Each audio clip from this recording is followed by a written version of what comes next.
a.k.a. the French Quarter Visitor Center. We're two parts of Bundle One, and we have a mission, and that is to instill a public appreciation in the development of jazz, as well as educating you about the history, the origins, and the development of the genre, as well as also being a global leader in promoting, preserving, and protecting our American original art forms so that we may leave it for future generations to come. We have performances every Tuesdays through Saturdays at 3 p.m. in the space you're sitting in right now. So please, if you're around, make sure to check out these performances. And also, as a reminder, to make sure you silence your cell phones during the performance as well. All right? Just so that we don't have any phone calls in the middle of the performances. And so, with all that being said today, I would like to go ahead and welcome our trio that we have here. So I'm going to go ahead and give it up for the John Royen Trio. Let's give it up for them. All right. Can you guys hear me? All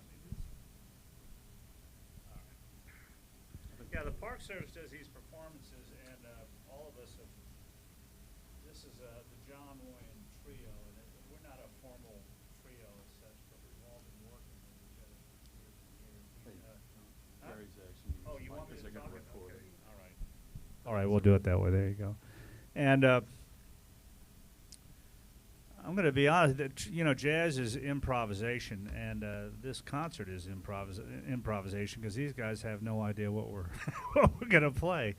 So anyway, with that being said, we're going to talk about the instruments as we go on. I have been performing here in New Orleans since 1976, and worked with a lot of different groups, including Preservation Hall and Pete Fountain, people like that. And I'm what they call a stride piano player. This is a kind of a style that doesn't really originate here in New Orleans. I'm originally from Washington, D.C., and the style comes out of basically out of ragtime.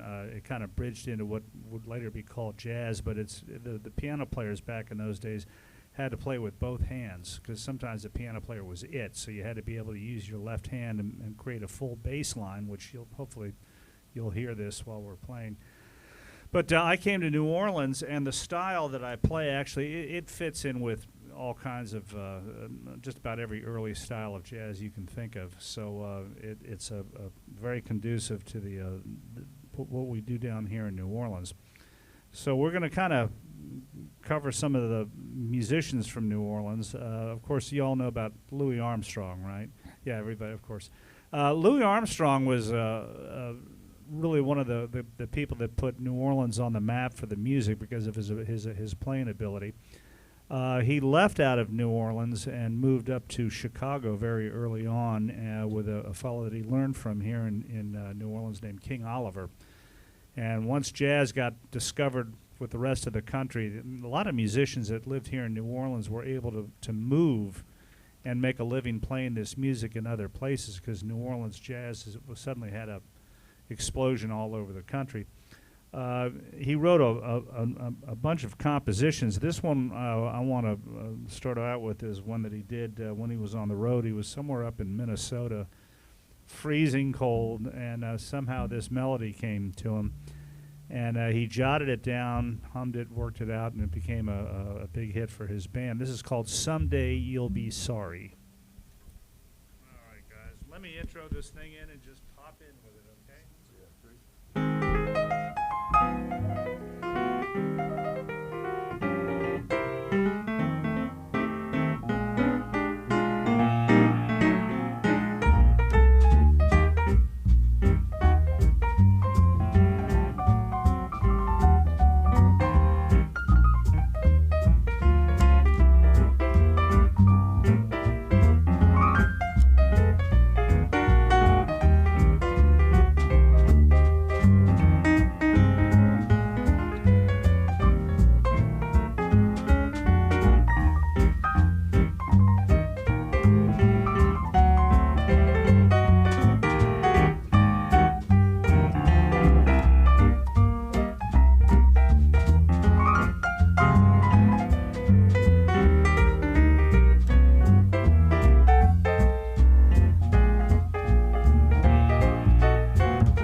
Mr. Is it pronounced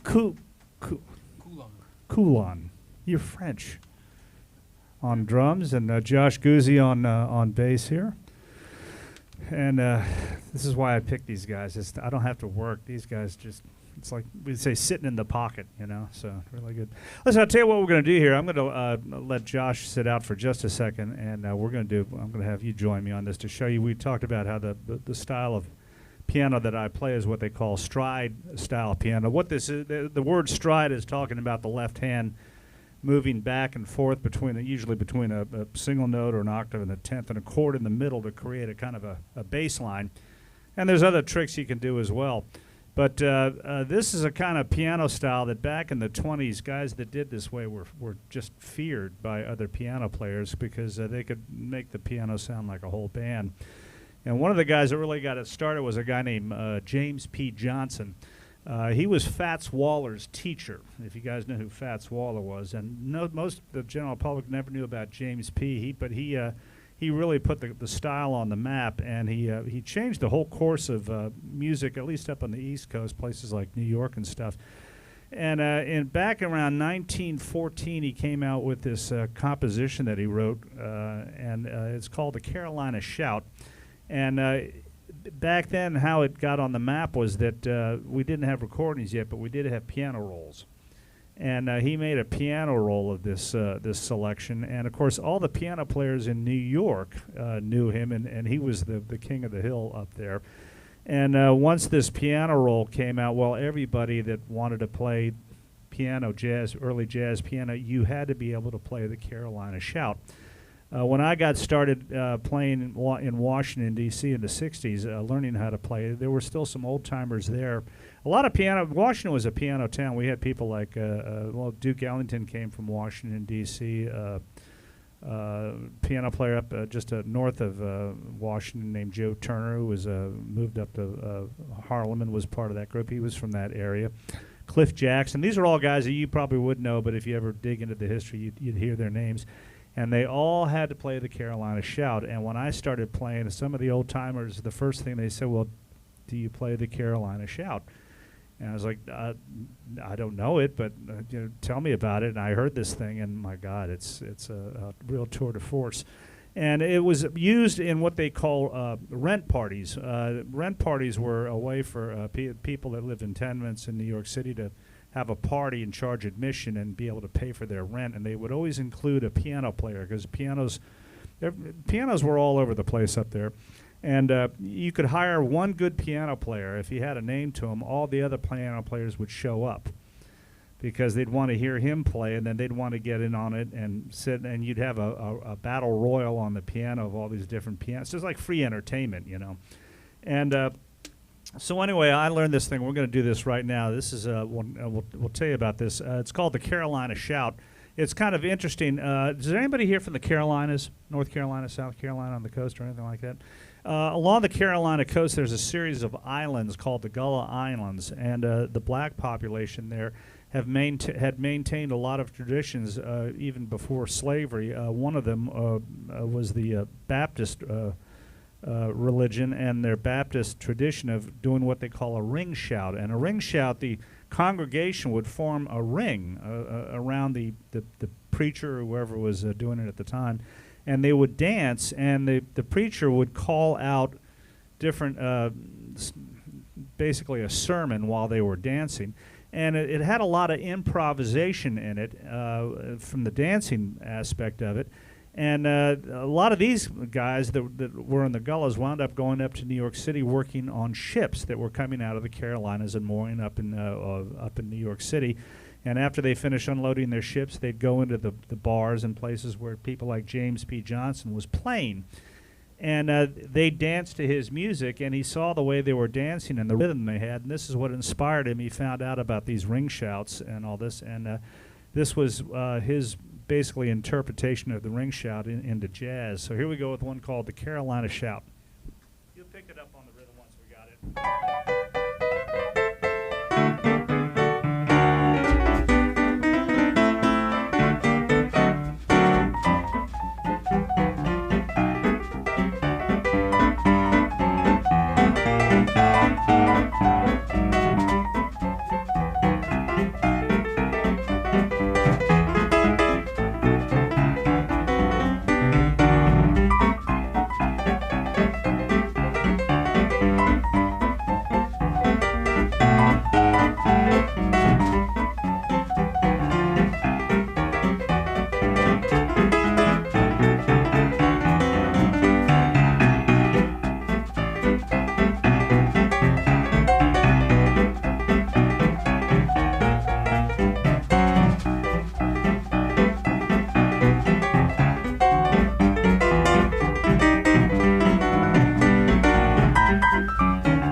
See those kind of multi-theme things like that. What set it apart from like formal ragtime was it was very loose. It was basically a series of rhythmic and harmonic phrasing, and it lent itself to a lot of improvisation. So, in these cut contests, one guy would start this thing, and then the next guy would slide in and take over just the upper.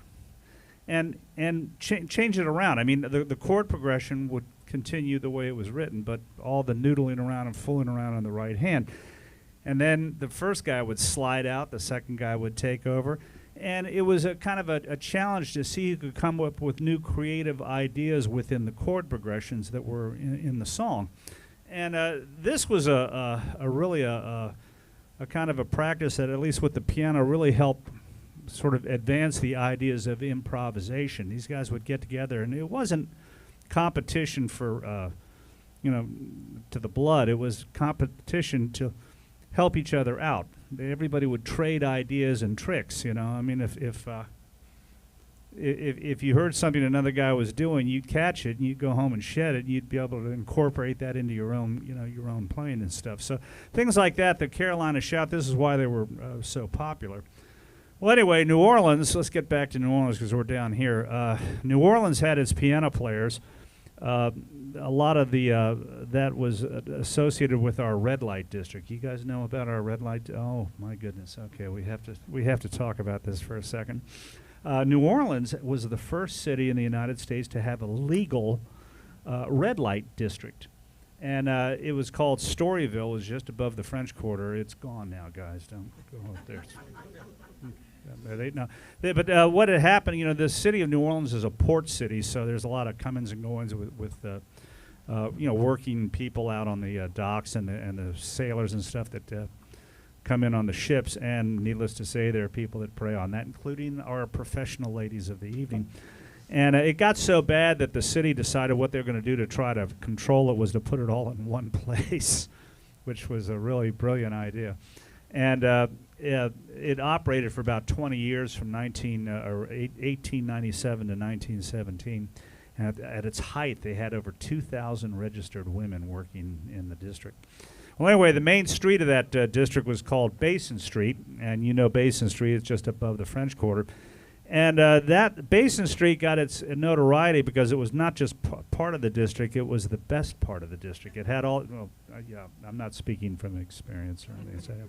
But it had they had all the expensive houses were on Basin Street, you see, and as you moved back deeper into the district, the price would start to fall. Okay, but all the really expensive houses were on Basin Street. They had these beautiful mansions. The most famous one of them on Basin Street was called Mahogany Hall.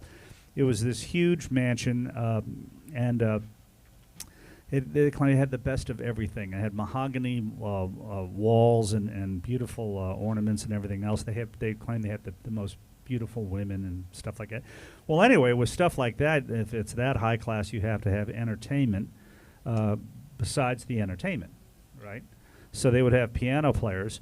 There were a couple of them that were very well known. One was a guy named Tony Jackson, and these are people I know you guys probably never even heard these names. Tony Jackson was like the king, and he wrote a tune called "Pretty Baby." You ever heard? Well, we'll have to do that for you maybe a little later on.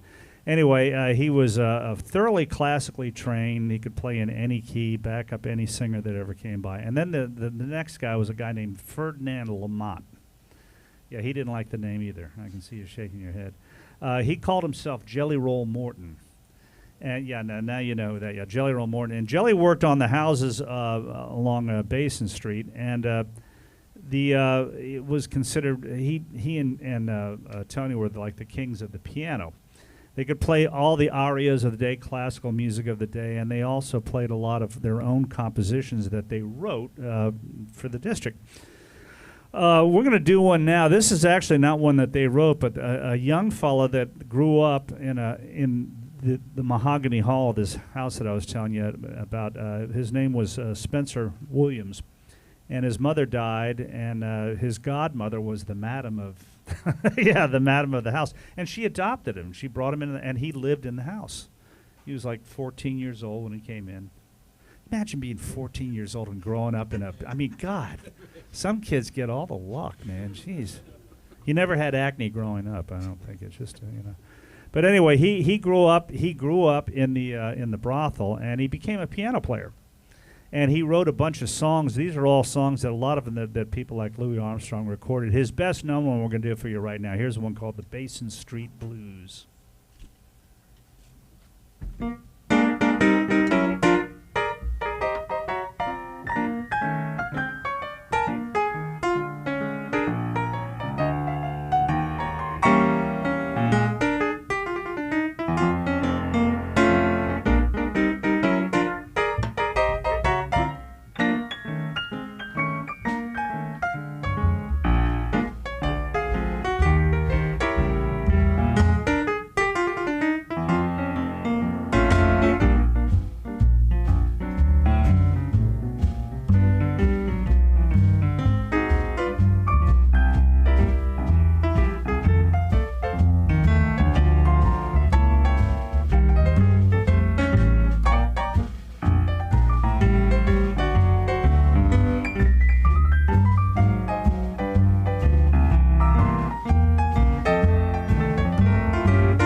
Yeah, it's called playing in the pocket.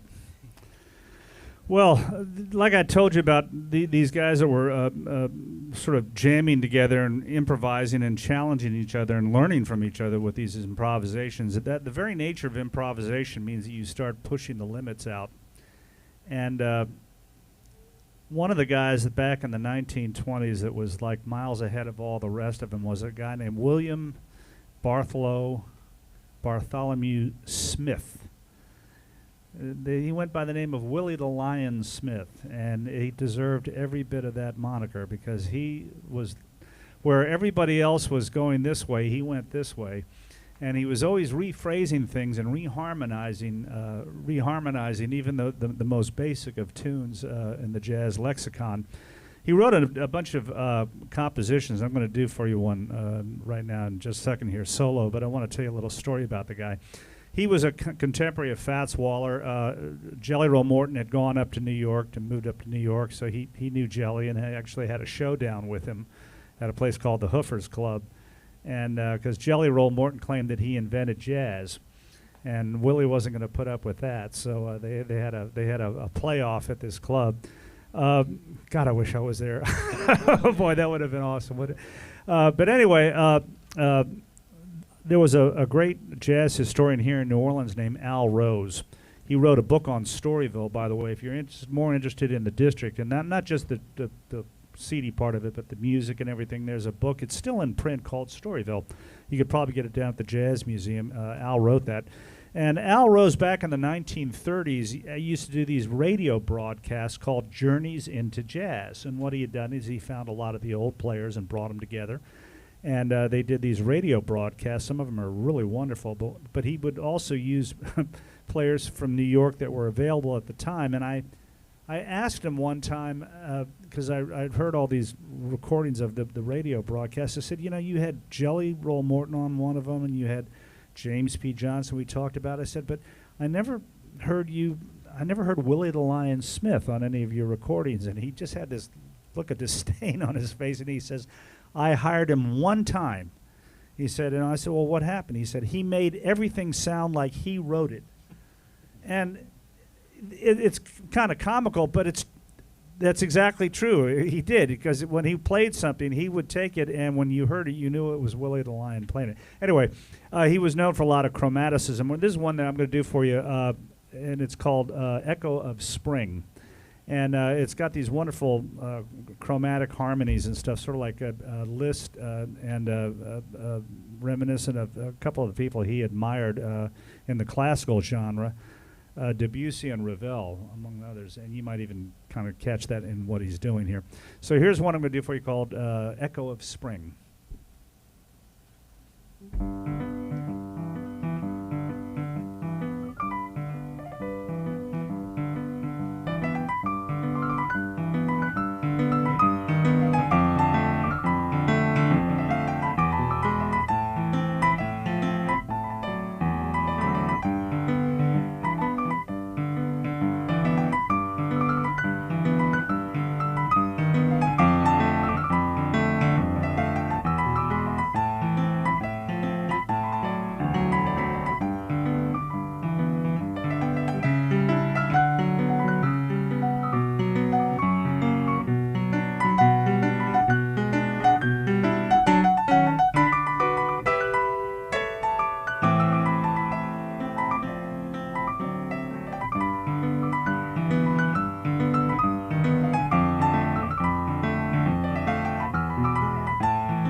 So you imagine somebody with that kind of understanding, he'd really worked out, and he didn't have any formal classical training, but he had just worked out these wonderful harmonies and stuff. So when he sat down with a band, you just never knew what you were going to get out of him, you know? And he was feared. There were other greats that listened to him, and James P., the one that everybody knew about, that they say that there was a lot of people, a lot of musicians having fun up in Harlem, but the one guy that was having more fun than any of them was Fats Waller. Fats Waller was all part of this whole genre that I was telling you about. He drew influence from people like Jelly Roll Morton that came up from New Orleans. James P. Johnson was his teacher, and of course Willie and all these people that he admired. And he was a huge man. I talked to George Shearing, one of the great jazz pianists that died, I guess, about 20 years ago. I had met him, and he had met Fats, and I said, what was it like? He said, shaking hands with Fats Waller was like grabbing a clump of bananas. He had these huge hands, and he could be very powerful. And he was not only was he a great player, he was a prolific composer. He had two great numbers that he's well known for, and we're going to do one of them right now. One of them was Ain't Misbehavin'. And this one that we're going to do for you right now, he wrote this thing. He didn't even write it. He composed it backstage at a Harlem cabaret called Connie's Inn. And back in those days in Harlem and all these great clubs that these players, this music was still new, and everybody was expecting to hear new music every night. Duke Ellington, when he was playing at the Cotton Club, he'd have his Cotton Club review. Every week he had to have a completely new show.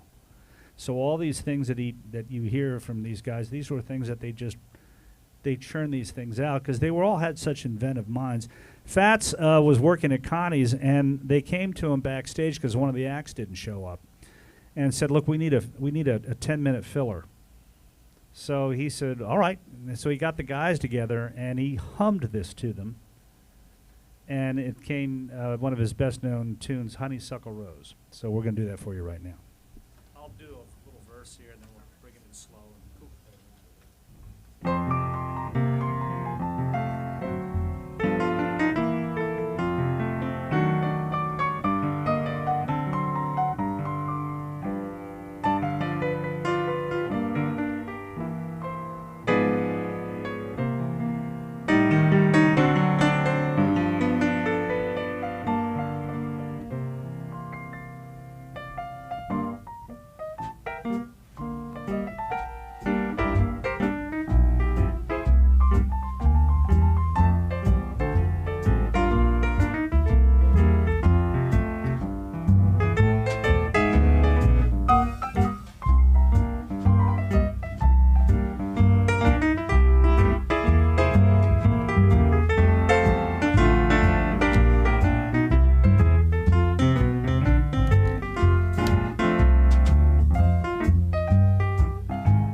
Music is fun, but don't tell anybody, you know.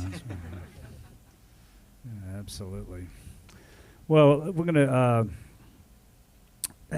Josh, you know, I don't remember if you ever played the Pearls before. Have you ever done that before? Okay. We're going to do we're going to get back into the New Orleans frame and do a couple of numbers here. These are all written by Jelly Roll Morton.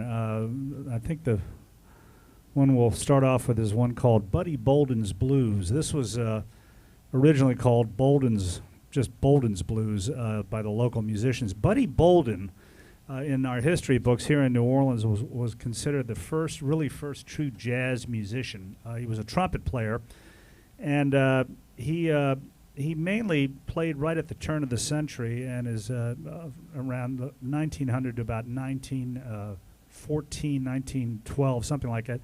And unfortunately, he had a mental breakdown. But what he was at that time, a lot of the bands this early on, around 1900, the late 1800s, they were still locked into kind of written marches and stuff like that. And Buddy was one of the first people that loosened up the rhythm with his band, which were it was primarily a brass band, and began to open up the rhythm to leave room for improvisation. He wasn't the greatest improviser, but he was very, very loud. And they claimed that when he played here in New Orleans, you could hear him across the river at night if he was working in a parade band, which might possibly be, it might be possible because they didn't have as much noise pollution back then. He never recorded, but one of his band members recalled that they did a cylinder, the Edison cylinders. And this is one of the great mysteries in jazz. People are saying that somewhere out there's an Edison cylinder of Buddy Bolden, but nobody's found it. Anyway, he wrote this melody, and Jelly Roll Morton adopted it, and it's called Buddy Bolden's Blues. And if you don't mind, I'm going to sing this thing. I'm not a singer, but the words are really interesting because the words include all these different local musicians at the time that were part of the scene and some political figures as well. So we'll do that, and then we'll probably go from there into one called the Whinin' Boy Blues. Now, the Whinin' Boy, people think this is whining like crying. It's not. It's winding. In other words, that Elgin movement when you're with your partner. So it's a little more graphic than that. But it's called Whinin' Boy Blues.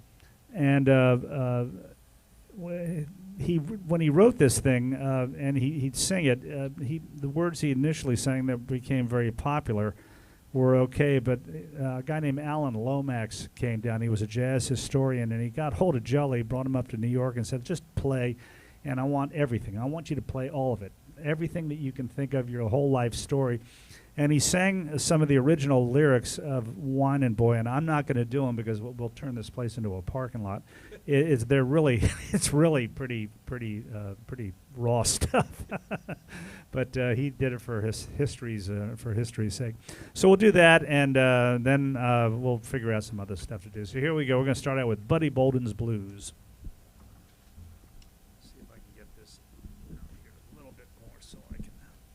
You can hear my golden voice. Jeez, I don't know why. I can't believe I'm doing this. This is okay.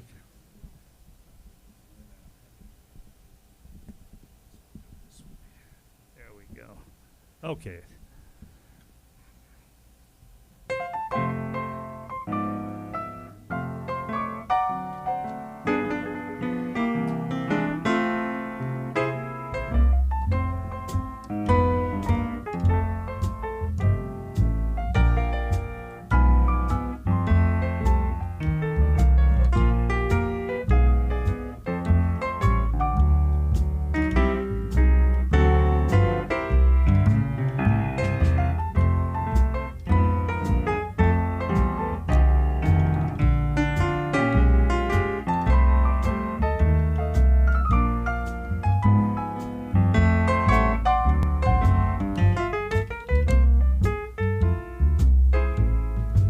Thought I heard Buddy Bolden say, she's nasty, she's terrible, take her away. She's awful, she's nasty, take her away. I thought I heard him say. I thought I heard Frankie Deuce and shout. Girl, open up that window, let that foul air out. Open up that window, let that foul air out. I thought I heard him shout.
Judge Fogarty say, 90 days in the market, take him away, give him a good broom to sweep with, take him away. I thought I heard him say, well, I thought I heard Buddy Bolden shout, girl, give me that money, for I beat it out. Give me that money, for I beat it out. I thought I heard him shout. Let's do one more.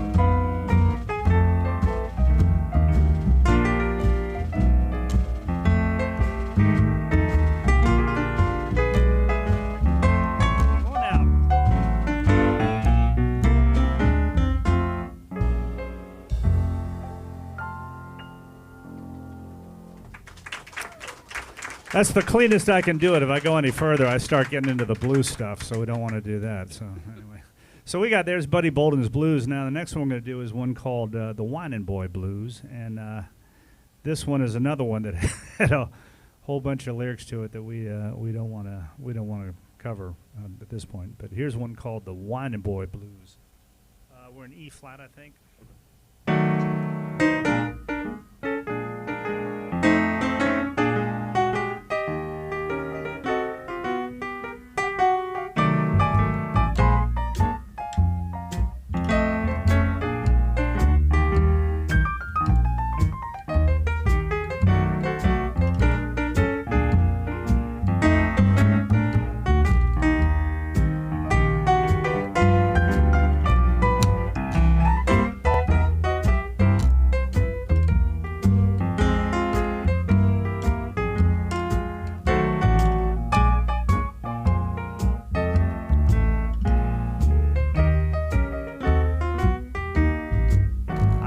The whining boy, don't deny my name. Oh, I'm the whining boy, don't deny my name. My name. Whining boy, don't deny my name. Pick it up and shake it like sweet staving chain. I'm the whining boy, don't don't deny my name. Oh, mama, mama, mama, won't you come look at sis? Oh, mama, mama, mama, won't you come look at sis? Look at sis. Well, mama, mama, mama, mama, won't you come look at sis? She's out on that levee doing that double twist. I'm the whining boy, don't deny my name.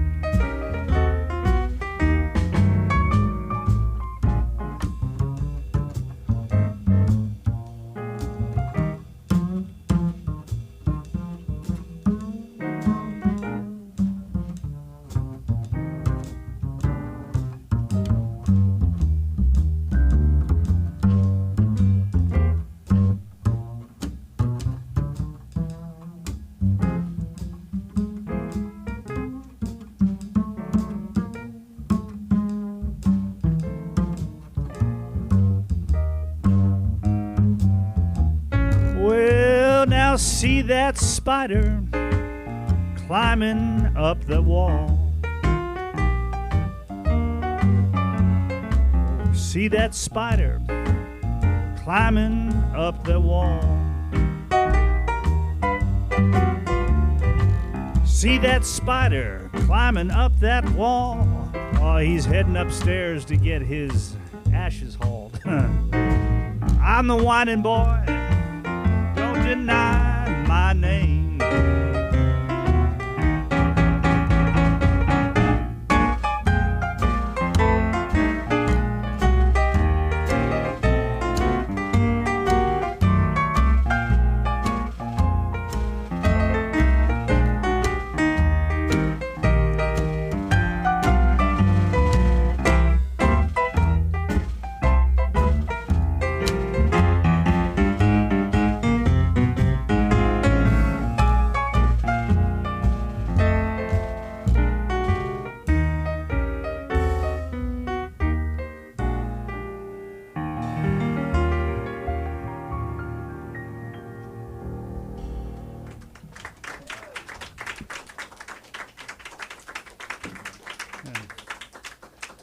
Well, we got time to do one more here, and we've been kind of laying back, so I guess we better hit them with something here.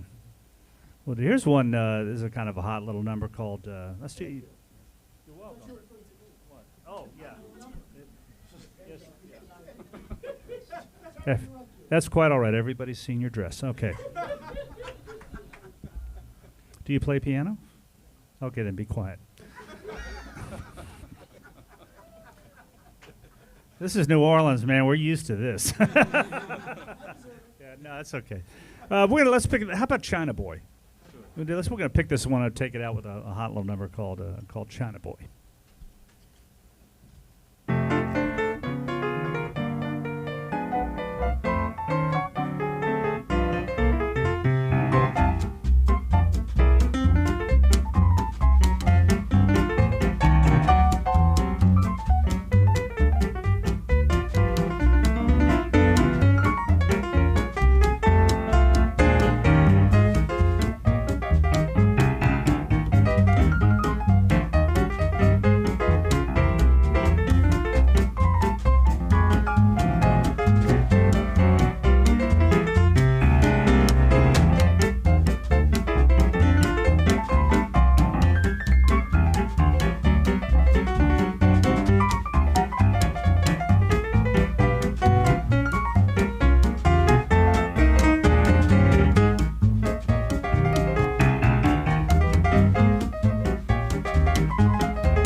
Cody Coulon on drums. Josh Guzzi on the bass. I'm John Royen.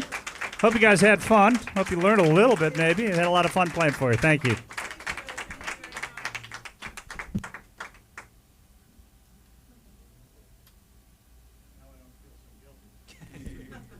All right.